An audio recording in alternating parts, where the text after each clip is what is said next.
여러분, 예수님이 하나님인데 하나님이 이 땅에 오시면 내가 하나님이라면 이 문제 많은 세상에 와서 무엇을 해야 될까? 여러분, 이 세상에 하나님이 이 땅에 내려오신다면 무엇을 먼저 해야 될까?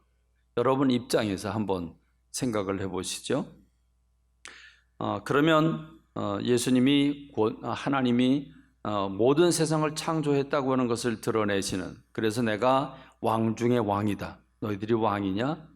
내가 진짜 왕이다. 그리고 예수님의 그 권세를 드러내셔야 될 것이 아닌가 생각이 됩니다. 또 세상 사람들이 가장 걱정하고 있는 문제는 뭡니까? 먹고 사는 경제 문제입니다. 그래서 예수님이 경제 문제를 해결해 주시는 놀라운 분으로 자기 자리매김을 해야 되지 않을까?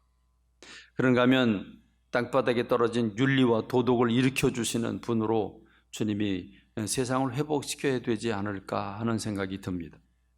그러나 예수님은 당신의 권력을, 당신의 권세를 드러난 일에 관심이 없었습니다. 세상 사람들이 무엇을 먹을까 마실까 하는 일에도 관심이 없었습니다. 왜냐하면 하나님께서 다 먹이시고 입히신다고 하는 걸 알고 계셨기 때문이었습니다. 그러니까 사람들이 권세를 드러내고 자기의 권세를 드높이려고 사람들을 죽이고 밟고 올라가고 하는 이런 모든 정치에 관심이 없으셨고 경제에 관심이 없으셨습니다.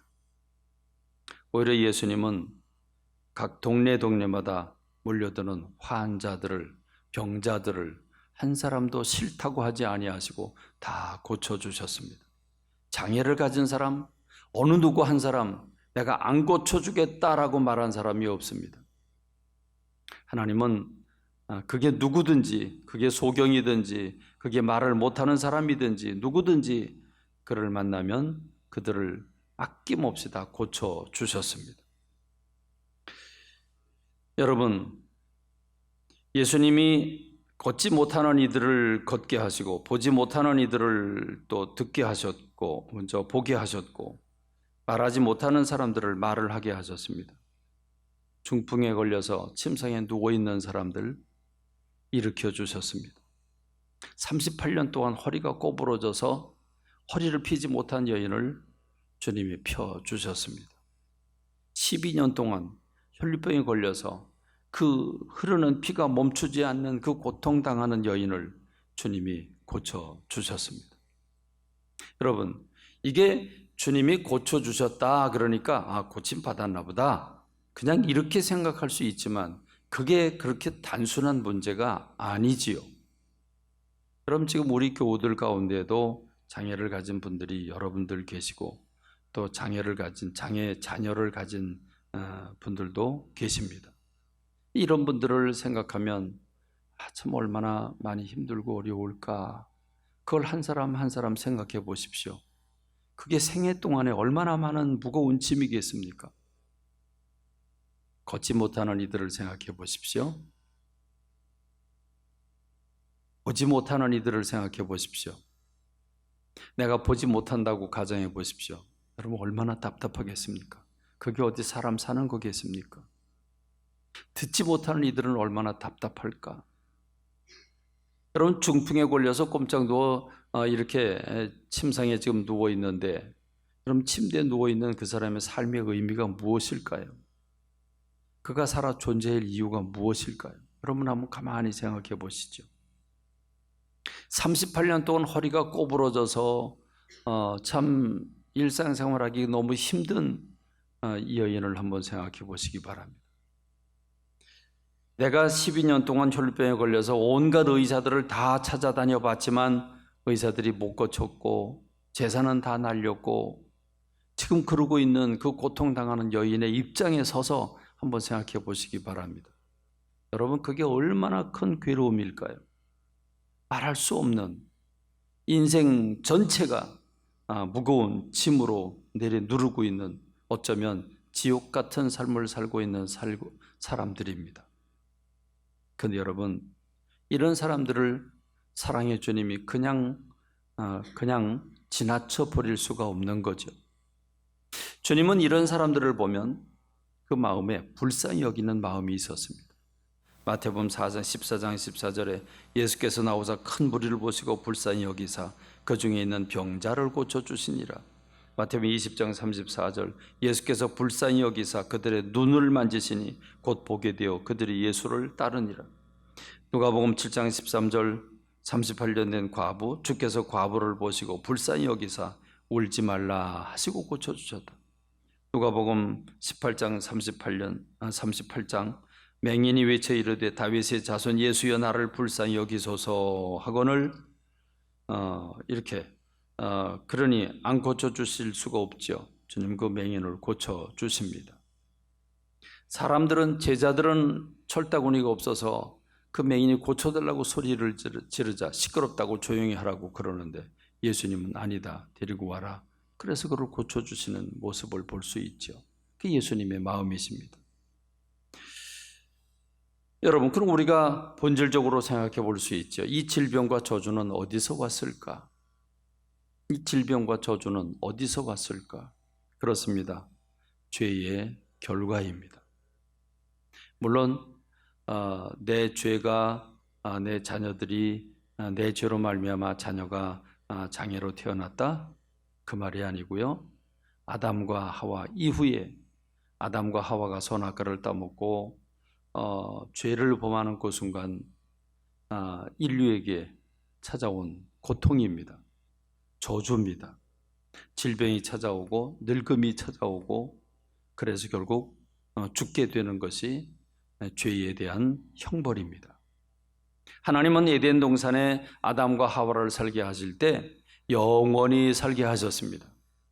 그들에게 흙으로 육체를 만들어 주셨지만 그 육체를 영원히 사는 존재로 만들어 주셨습니다. 그런데 선악과를 따먹고 죄악을 범하자 너는 본래 흙이니 흙으로 돌아가라 말씀하셨기 때문에 인간에게 죽음이 찾아오게 된 것입니다. 죽음은, 저주는 죄의 결과로 찾아온 것입니다. 아담과 하와 이후로 태어난 모든 사람들은 원죄라고 하는 이 무거운 죄의 짐에서 벗어날 사람이 단 한 사람도 없습니다.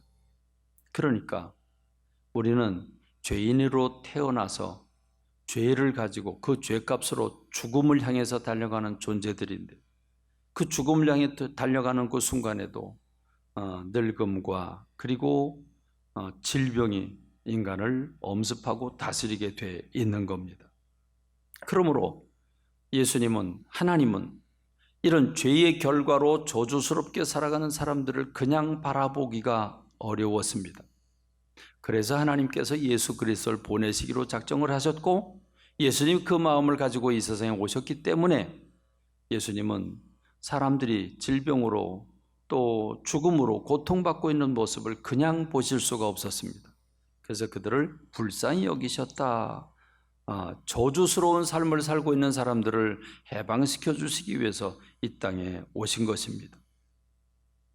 여러분, 그래서 예수님이 이 세상에 오셨고 예수님은 그걸 고쳐주시려고 온몸을 던져서 각 동네를 다 찾아다니면서 환자들이, 병자들이 모이면 아낌없이 고쳐주십니다.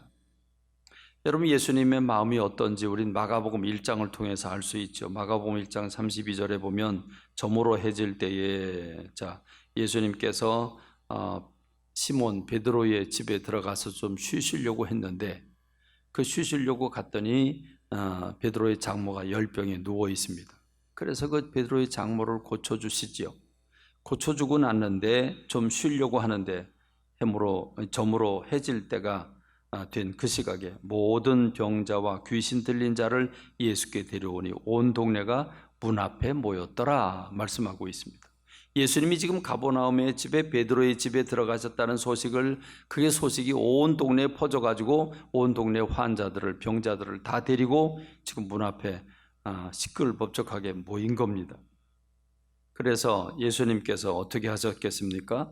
각종 병이든 많은 사람을 고치시며 많은 귀신을 내쫓으시되 귀신이 자기를 알므로 그 말하는 것을 허락하지 않았다라고 말씀하십니다. 그러니 많은 병자들을 예수님이 한 사람 한 사람 고쳐주셨습니다.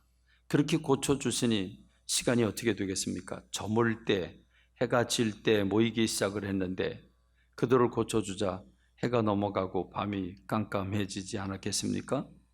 그런데 여러분, 놀랍게도 그 다음 구절을 보면 마가복음 1장 35절에 보면 새벽 아직도 밝기 전에, 그러면 몇 시입니까? 적어도 3시, 4시쯤 되겠죠? 3시, 4시. 아직도 밝기 전에 예수께서 일어나 나가 한적한 곳으로 가사 거기서 기도하시더니 라고 말하고 있습니다. 여러분, 예수님은 밤잠이 안 오는 겁니다. 저렇게 질병에 걸려서 평생 고생을 하고 저렇게 장애로 평생 살아갔다가 예수님이 오셨다는 소문을 듣고 모여든 그 사람들 얼굴 표정과 그 사람의 살아온 과정과 그 사람의 삶을 하나하나 돌이켜보니 가슴이 얼마나 아픕니까? 그들을 애정을 가지고 다 고쳐주시고, 그리고 잠이 들었는데 잠이 오나요? 이리 뒤척 저리 뒤척. 이렇게 아파하고 힘들어하는 사람들을 생각해 볼 때 주님 가슴이 너무 아프셨죠. 그래서 잠을 주무시는 둥 마는 둥 하면서 예수님은 꼭두 새벽처럼 일어나신 겁니다. 그리고 한적한 곳에 가셔서 하나님 앞에 기도하시는 겁니다. 이 세상에 이렇게 죄의 결과로 참 얼마나 많은 사람들이 고통 중에 아파하고 괴로워하고 살고 있는지, 저주스럽게 살아가고 있는 사람들을 생각하면서 가슴이 먹먹해 주님 앞에 기도를 드리고 있는 겁니다. 그런데 베드로와 함께하는 예수님의 제자들은 아무것도 모른 채 지금 바깥에 사람들이 어젯밤에 고침을 받고 돌아갔던 사람들이 꼭두 새벽부터 몰려와 가지고 웅성거리면서 시끄럽게 하니까 잠이 깨가지고 나가보니까 사람들이 모여 있거든요. 예수님 없어졌어요. 예수님을 찾으러 다니다가 예수님을 만납니다. 그래서 예수님 만나서 이렇게 얘기를 하죠. 예수님, 많은 사람들이 지금 예수님을 찾고 있습니다. 그랬더니 예수님 뭐라고 말씀하십니까? 마가복음 1장 38절에 보니까 우리가 다른 가까운 마을들로 가자 그럽니다. 우리가 다른 가까운 마을들로 가자. 거기서도 전도하리니 내가 이를 위하여 왔노라 그러십니다. 예수님 오신 목적이 무엇입니까? 질병과 그리고 장애와 그리고 죽음이라고는 저주의 사슬 안에 빠진 사람들을 구원하기 위해서 이 땅에 오셨습니다. 그래서 온 전국을 다니면서 그 병든 자를 고치시고, 그리고 마침내 당신의 몸을 십자가에 내어주사 그 영원한 그 죽음의 고통에서 인생들을 해방시키기 위해서 십자가를 지시고 다시 살아나셔서 영원한 생명을 우리에게 주신 것입니다. 그렇습니다. 그러니 여러분, 이 저주의 사슬에서 해방시켜 주시는 일을 멈추면 되겠습니까? 멈춰서는 안 되는 거죠. 그러므로 예수님이 하시던 일이 성령님을 보내심으로 말미암아 성령의 권능을 받게 되고, 성령의 권능을 받은 제자들을 통해서 다시금 예수님의 사역이 확장될 것을 말씀하고 계시는데 놀랍게 말씀하십니다. 요한복음 14장 10절에 보면 내가 아버지 안에 있고 아버지 안에 거하고 아버지는 내 안에 계신 것을 네가 믿지 아니하느냐? 내가 너에게 이르는 말은 스스로 하는 것이 아니라 아버지께서 내 안에 계셔서 그의 일을 하시는 것이라. 내가 아버지 안에 거하고 아버지께서 내 안에 계심을 믿으라. 그렇지 못하겠거든 행하는 그 일로 말미암아 나를 믿으라.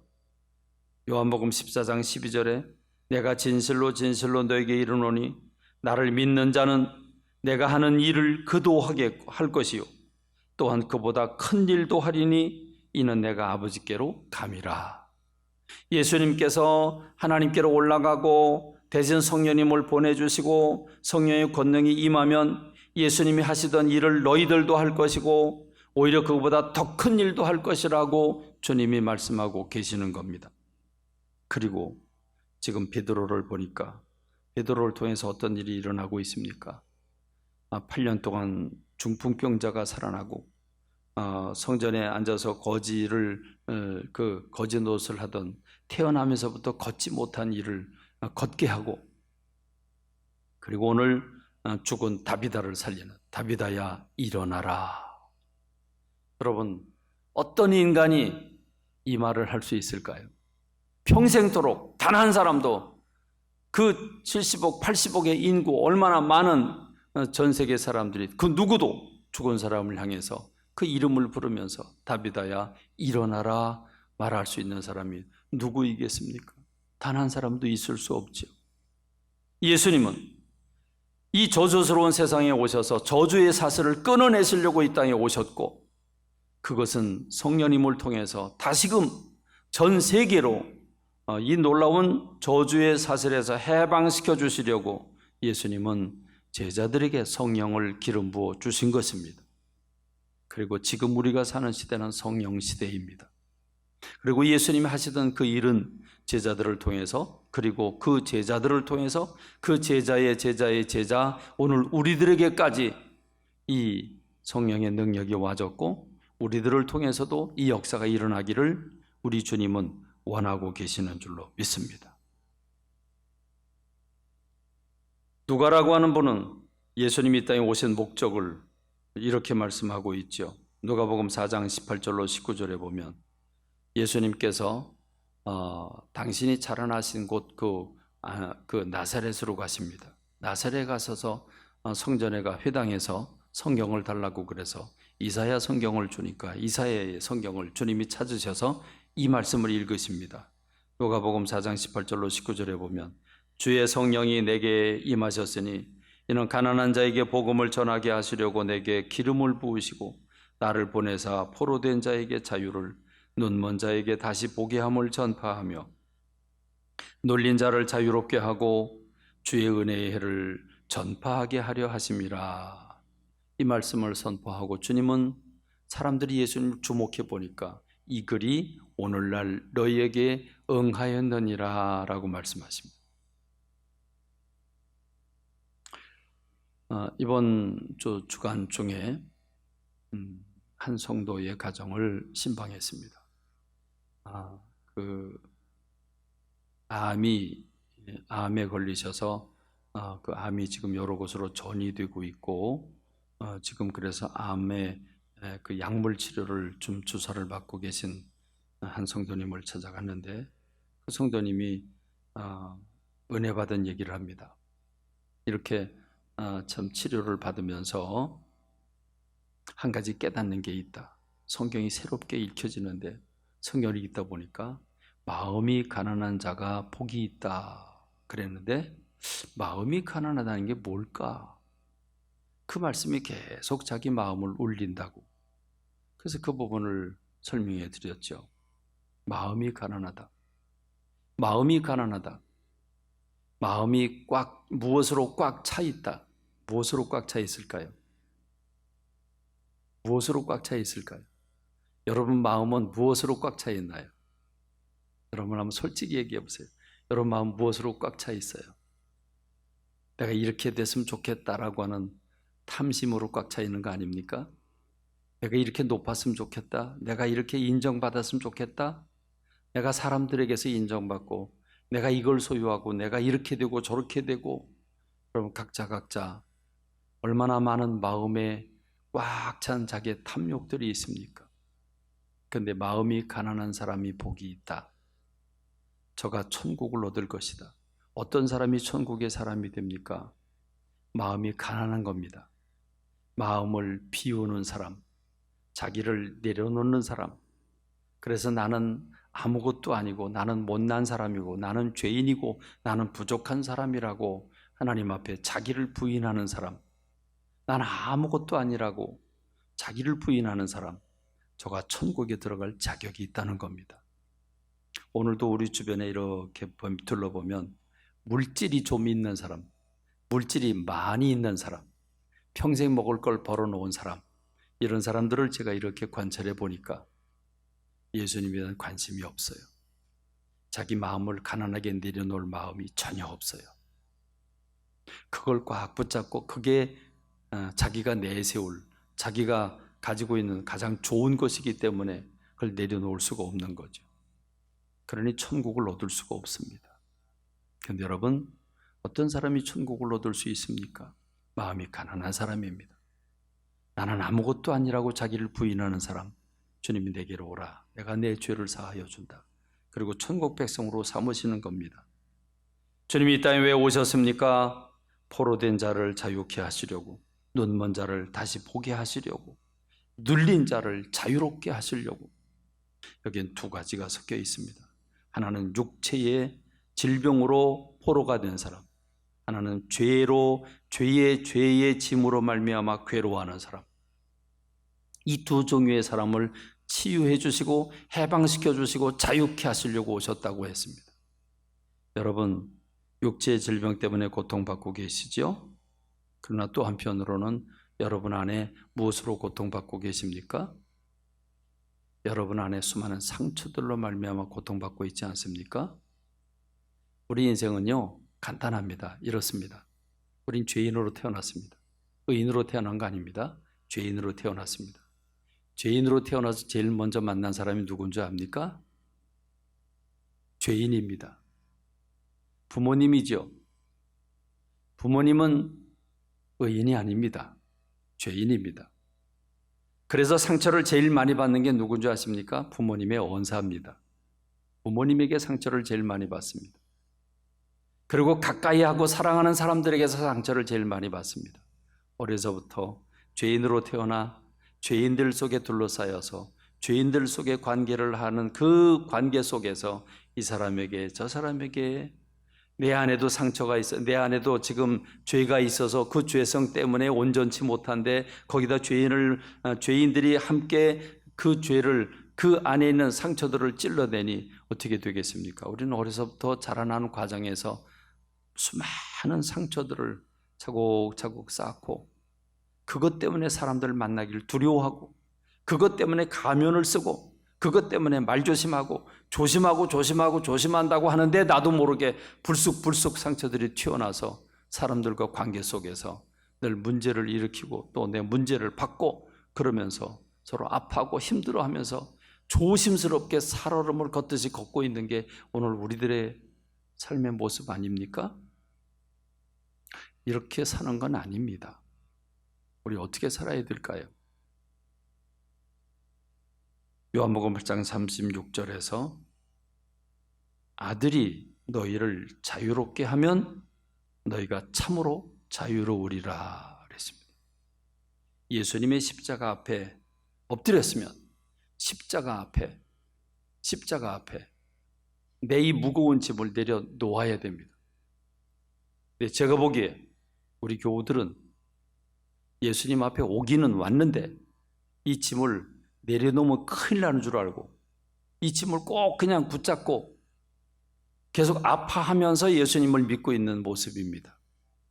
내려놓아야 됩니다. 나는 아무것도 아님을 고백해야 됩니다. 그리고 이것을 사람들 앞에서 꺼리낌 없이 나는 아무것도 아니라고 주님 앞에 내놓을 수 있는 사람이 돼야 자유로운 사람입니다. 그래서 주님이 자유를 선포하기 위해서 이 땅에 오시지 않았습니까? 은혜를 주시기 위해서 오시지 않았습니까? 근데 왜 우리는 자기를 붙잡고 삽니까? 왜 우리는 눌려 살아야 합니까? 아니 됩니다. 해방받아야 합니다. 자유로워야 합니다. 평화로워야 합니다. 누구를 만나든 어떤 말을 하든 그랬구나. 여러분 그러면서 하하 호호 허허 할 수 있는 이게 진정한 천국이고 이게 진정한 사람들의 삶입니다. 우리 얼굴에서 가면을 벗어 던져야 합니다. 그리고 내 죄를 있는 그대로 다 시인하고 십자가 앞에 내려놓고 주님의 보혈로 치유를 받는 저와 여러분 되기를 예수 그리스도의 이름으로 축원합니다.